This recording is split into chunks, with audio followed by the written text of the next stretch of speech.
If you project positivity, you will attract positivity. And it all starts in your mind. So you have to be very conscious. Conscious leadership is really the word for these times. You've got to be very conscious about what you're thinking, because your thoughts manifest your actions, and your actions manifest your results. So I think this is what I would advocate. Please be conscious that whatever you project, you attract. Hello and welcome everybody to a new series of the peopleHum interview series that we conduct. Welcome to our program today. Just a quick introduction of peopleHum. It is an end-to-end, one-view, integrated human capital management automation platform. The winner of the 2019 Global Cody Award for HCM, that is specifically built and crafted for employee experiences and the future of work with AI and automation technologies. We run the peopleHum blog and a video channel specifically targeting leaders and young leaders through our peopleHum series. It is an honor for me today to welcome Dr. Nik Eberl. So let me first give you a quick background about him. I'll start a story. When Germany was hosting the Soccer World Cup, and the whole world was, reversing their stereotypes about German people, Dr. Nik had started a research project that would take him halfway across the world, and he ended up kind of publishing a book called How Germany Won the World Cup of Nation Branding. This book, somehow got into the hands of the current South African president at that time. And he asked Dr. Nik to spend the next 4 years helping South Africa, who were the 2010 host, to achieve a similar turnaround of destination branding. This is when he discovered the power of reciprocation, as he calls it. He's done it for all. And he continues to help companies. He's a part of company board of directors, does TED Talks across the world, and is a winner of many international awards. He has helped build a global media brand and helped South Africa achieve the highest brand advocacy score in the history of the FIFA World Cup with almost a 92% rating. And so I would want to welcome Dr. Nik to the program. Thank you. Great to be here. Thank you very much for hosting me. Yeah. So, Dr. Nik, you've had, held several roles and responsibilities over the years, and they all sound very interesting. And I believe currently you are kind of the co-founder and chief innovation officer at LinkedIn Dealmaker. So could you help explain to our audience, all the different roles that you play, as well as, what do you do as the LinkedIn Dealmaker? Well, let me trace back a little bit. By trade, I'm a brandologist. I'm a brand historian. I did my PhD in Germany on the history of branding and brand leadership, all the way from the Roman Empire to modern times. I came out to South Africa as a lecturer just before the first free elections in Mandela, 1994. And I had the good fortune to be part of the 2006 FIFA World Cup that was hosted by Germany. As you know, Germany had a terrible brand image ever since the war. And it really managed to reverse these stereotypes and their brand image through hosting the FIFA World Cup in 2006. I did the research report on how Germany won the World Cup of Nation Branding. And then exactly like you said, President Beki asked me to come on board for 2010 and help with the destination branding campaign for South Africa, which was all about converting visitors to brand advocates for Destination South Africa so that they would recommend this destination back home to their friends and their colleagues. And I'm very pleased to say we achieved a 92% net promoter score. So 92% of visitors actually converted to brand advocates for Destination South Africa versus 88% in Germany. Wow. And when the FIFA World Cup was over, we had to reinvent our business because FIFA was gone, the sponsors were gone. And that's when we took to LinkedIn, because at the time in 2010, LinkedIn had morphed from a recruitment platform to probably the world's most potent marketing and branding channel. So for the last 10, by now 11 years, we've been helping our clients, especially tech clients like IBM, SAP, Red Hat, and financial institutions, to use LinkedIn to attract new clients and to grow the business. And that's really what the LinkedIn Deal Maker is all about. And I've joined forces with probably Africa's leading conscious deal maker, Yatin Soni, who has concluded close to $2 billion of deals in 25 countries over the last 10 years. So that's why we call it the LinkedIn Deal Maker. How to initiate deals on LinkedIn. Wow, fascinating. Do you see what characteristics of companies are able to successfully follow that methodology of using LinkedIn for, deal closures and so on, or what companies are unable to be successful? Well, we focus on three niches.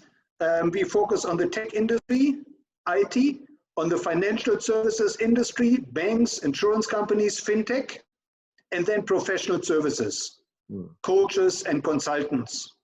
Those are really the three main niches on LinkedIn. I see. Okay. You talk a lot about referral marketing programs.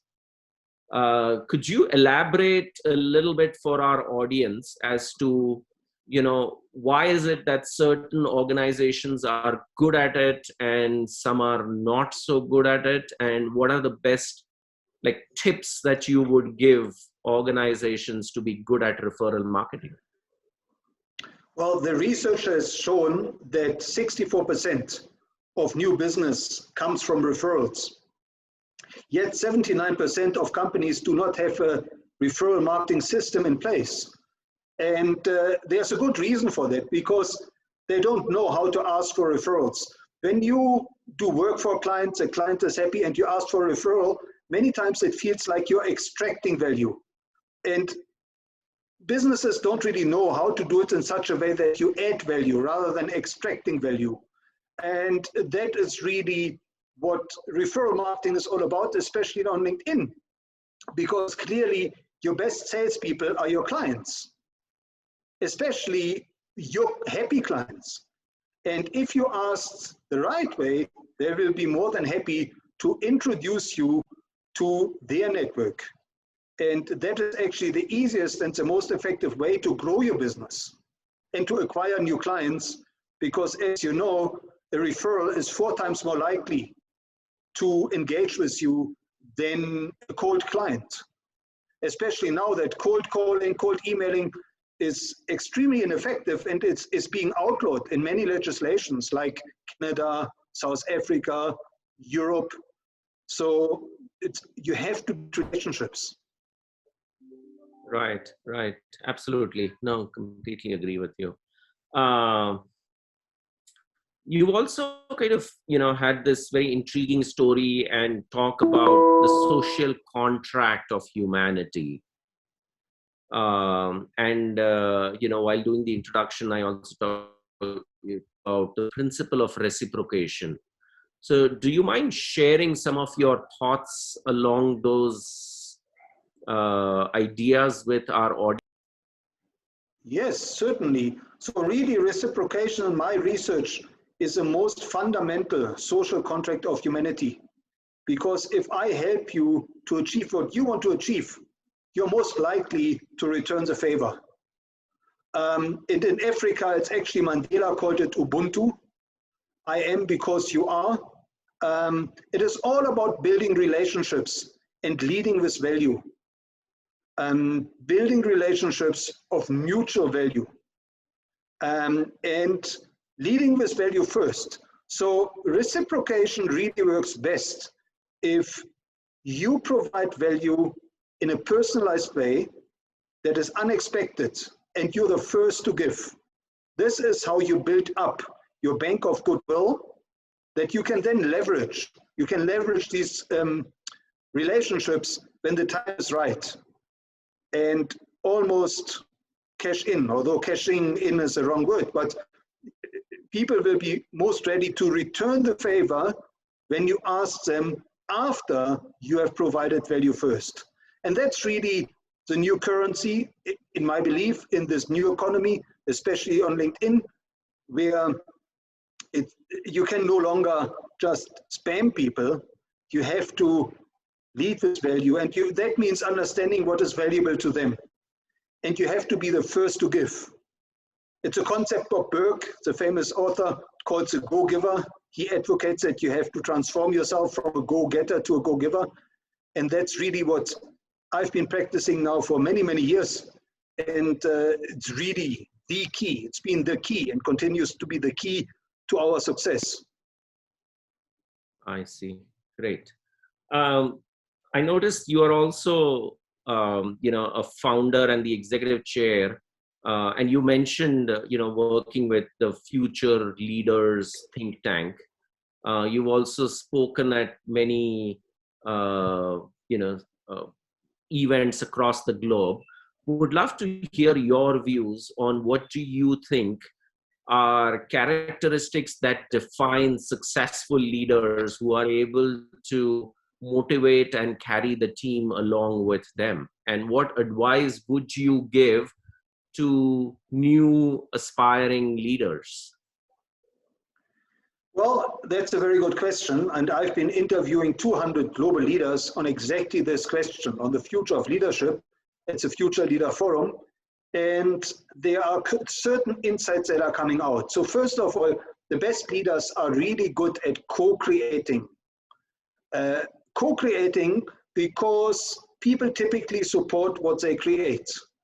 And obviously today, everybody is talking about collaborating, but co-creating is taking collaborating to another level, where you deliberately form alliances, and that is the key word. What we've seen is that the best leaders, they're very good at forming alliances with peers in the industry and also with people outside of the industry to co-create new models. So partnerships are key. Whether you are an entrepreneur, you're a small business or corporate, partnerships are absolutely key to your growth today. And secondly, you have to co-create. You have to co-create across the board, not just within your company or within your industry. You also have to bring in as many diverse voices as possible from outside your industry.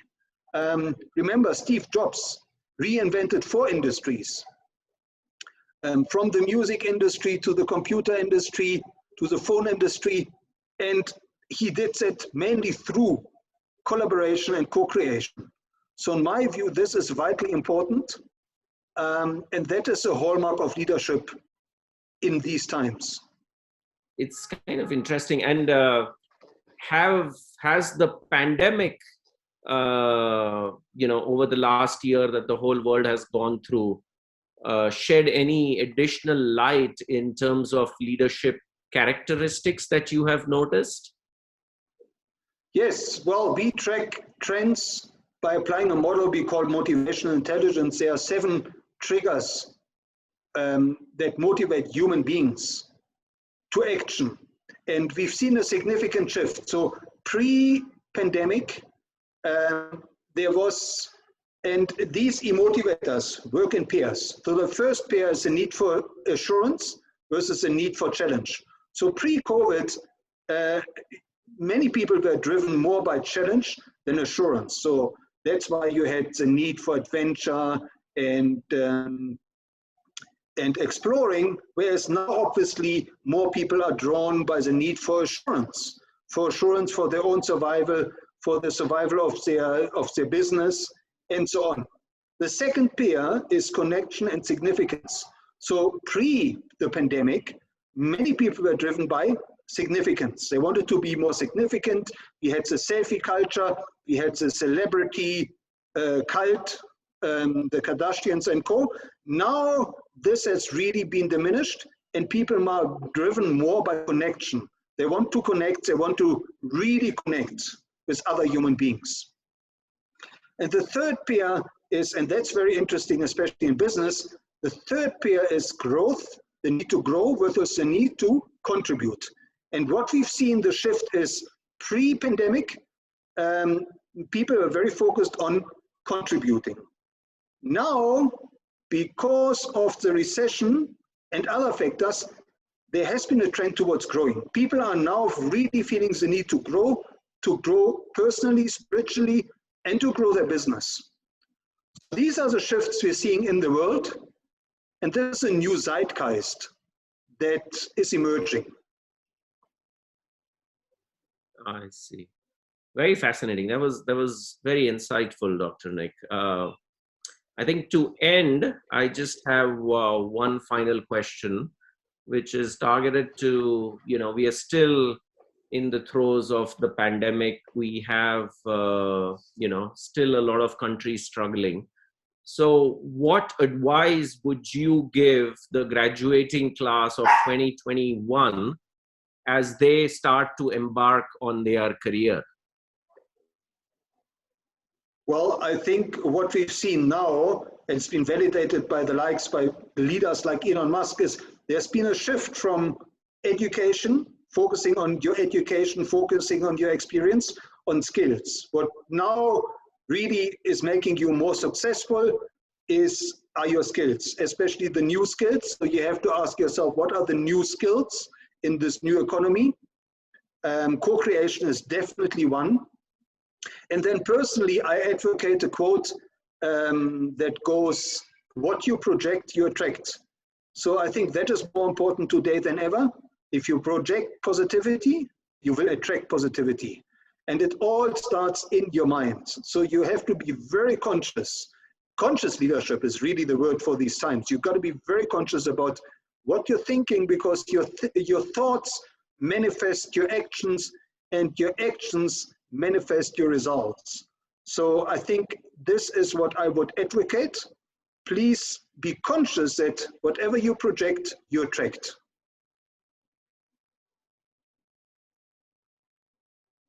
That was great. Thank you. So thank you, Dr. Nik, for sharing with our audience your thoughts and your insights.